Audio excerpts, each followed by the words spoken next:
You almost hit the start button on the whoop-ass machine there. You surprised me. What's up, MVP? Streebo here with you. We are doing our all-night movie Friday the 13th marathon. So we have just finished up with my personal favorite of the series, Friday the 13th Part 4, the final chapter. It features the return of Tom Savini on effects. Joseph Zito does the directing in this one. Of course, everybody knows this is one that Corey Feldman appears in and actually does a fantastic job. No doubt this is probably the finest acting performance of his career. Well, I take that back. I don't want to knock Stand By Me. Stand By Me was pretty awesome. And, of course, Goonies deserves his props. But, also this movie's got, let's see, Matthew Starr from The Powers of Matthew Starr. Two hot twin British chicks in it, I guess. Crispin Glover doing his crazy wackadoo dance. Adam Beck's mom, Kimberly Beck, who is like totally smoking hot. He needs to convince her to come out of retirement and do like an interview on Dead Pit sometime. So Adam Beck, if you see this, hey dude, what's up? Talk your mom into doing an interview on deadpit.com, and I promise I've never beat off thinking about your mom. So, but anyway, Friday 13th Part 4. Now, from what I understand, the remake, Friday 13th remake, is actually a kind of an amalgamation of the first four movies of the classic series. So, the elements that were taken from this is pretty much limited to the subplot of the guy looking for his sister. That's what's used from this movie in the Part 4 in the 2009 remake. Aside from that, they pretty much leave everything else from final chapter out, because technically Jason doesn't die the same way, and there's obviously no Tommy Jarvis in the remake. So I'm wondering if they continue with the Friday the 13th remake franchise, if they'll actually pick up with the Tommy Jarvis character in the sequel and maybe use him for one or two times out next time around. So, but anyway, Friday the 13th Part 4, final chapter. I remember these movies came out back in the day, and they were all released like the Saw films are nowadays in quick succession, one year after another. The first one hit in 1980. It was a huge hit. Obviously, Part 2 was in 81, Part 3 was in 82, and Part 4 was in 83. And it was all good stuff. It was all anybody could talk about, especially the kill scenes were just so innovative for the time. And going back and watching these, I realized how much of an influence Tom Savini's particular effects were on just slasher films, the genre itself, and of course specifically all the Friday the 13th films. Because even though in Part 2 there were a lot of kills that were basically restagings of some of the kill sequences from Mario Bava's Twitch of the Death Nerve, everything else that wasn't from Bava was actually kind of a rip-off of what Tom Savini had done in the first Friday the 13th. I mean, there are a lot of things where they've got people laying down, all of a sudden Jason pops up underneath them and stabs them with a machete, from underneath or something like that, or an arrow or something along those lines. So you see those things played out pretty much over the entire series, and Tom Savini was the guy that was responsible for that. When he comes back in Part 4, I mean, his effects are just amazing. I mean, they're all so amazing. From even little throwaway kills with the chubby hitchhiker girl on the side of the road eating the banana, and she gets stabbed through the neck. I mean, it just looks so real and so lifelike. It's amazing. And of course, this has got just great, just goofy, lovable characters running around in it, like the Crispin Glover character, who's trying to looking for love in all the wrong places, and he's totally awkward and bizarre and funny all at the same time.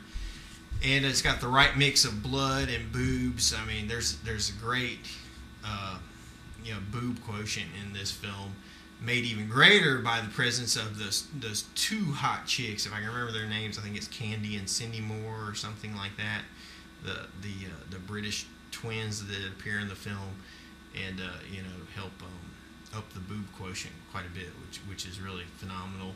And then the hot little chick from Weird Science is in it as well. So good stuff there. This is probably going to be the end of the MVP marathon for tonight. Since the remake went through the first 4 films, we've made our way through the first 4, even though we only watched the Joe Bob Briggs Monster Vision version of 1 and 2 earlier tonight. We did get to sit through 3, and we've watched 4 as well. So the marathon will continue with us later. We're probably not going to film anything else because we've got Mutantville Players just dropping out left and right like flies here. But hopefully you guys can continue with your own little marathon. There's nothing quite like watching an endless marathon of Friday the 13th mayhem to kind of get your brain bleeding. So after part 4 comes part 5, and we all kind of know what happens in that.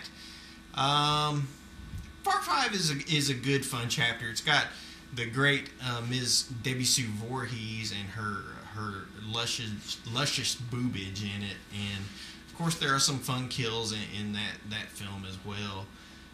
Lots of quirky, funny stuff, and you got Ethel and Junior in it.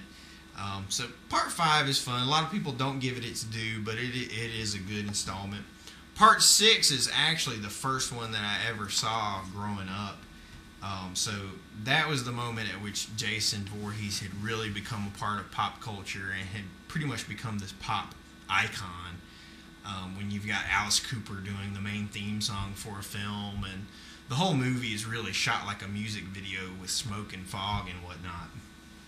And in it, Jason, I mean, they pretty much just throw all logic out the window. They're just like, heck, after part 5, Jason dies in part 4. Part 5 was blah, blah, blah, blah, blah. And in part 6, it's like, well, we got to bring him back. What do we do? Well, we'll just have a lightning bolt hit him, and he'll just come back to life. They're just like, we don't care. Let's just bring the guy back. People love him. Let's have some more mayhem. Part 7, for the longest time, was one of my favorites. It's got the whole Carrie versus Jason angle in it. There are a lot of great kills in this, including the classic sleeping bag kill where Jason grabs the chick in the sleeping bag and bangs her up against the tree. Well, the interesting thing about that is in the behind-the-scenes segments, not on this DVD, but on some of the documentaries, they talk about Kane Hodder had to actually shoot that scene where he slams the girl in the sleeping bag up against the tree several times, where he had to actually swing her against the tree like multiple times, and they only used one swing of it in the final film. They just made it look like he just did it once, and if they had actually done it multiple times, it would have been much more brutal. But the uncut version of Friday the 13th Part 7 is, in my mind, is kind of becoming a holy grail of the Friday the 13th series now. Since Part 3 has been released in 3D, you can finally get the 3D version on DVD. That's something people aren't looking for now. Now what we want to see is we want to see the uncut versions restored of these earlier films, such as we want to see some more of the uncut version of Part 2, Part 3, and Part 7. Part 7 was one that was really hurt the most. A lot of John Carl Buechler's gore was really cut out of the film. But what is present in the film still is what the Dead Pit guys called Slug Dick Jason, as he is actually, running around as a zombie in this, but it's got great, prosthetic makeup in this film where he's just all rotten and corroded and he's got worms all over him and whatnot. But it's probably the single best looking Jason in the entire series. Next up was Part 8, which was Jason Takes Manhattan, which was actually the first film, Friday the 13th film I saw in the theater, and wow, what a letdown. I mean, I can't even begin to describe how much of a letdown it was. I've pretty much blocked the majority of the film out of my mind because most of it is just Jason takes a boat, and then at the end he goes in the sewers of New York. He doesn't actually do anything in New York itself. Gets melted by freaking toxic waste or something. The whole thing is totally insane, and it's just not worth rewatching. There's just a horribleness all around with Jason Takes Manhattan. But the interesting note, I was watching that in a theater in North Carolina, and there's a moment where the black guy who was a boxer decides that he's going to box Jason instead of running from him, and he's like jabbing him and hitting him in the hockey mask, which I just thought was the dumbest thing at the time.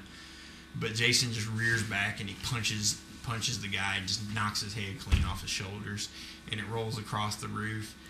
it falls and lands in a garbage bin, and then the lid slams closed. And watching that in North Carolina, that actually drew a round of applause. So I don't know if that's a sad commentary on our society or whatnot, but it's a true.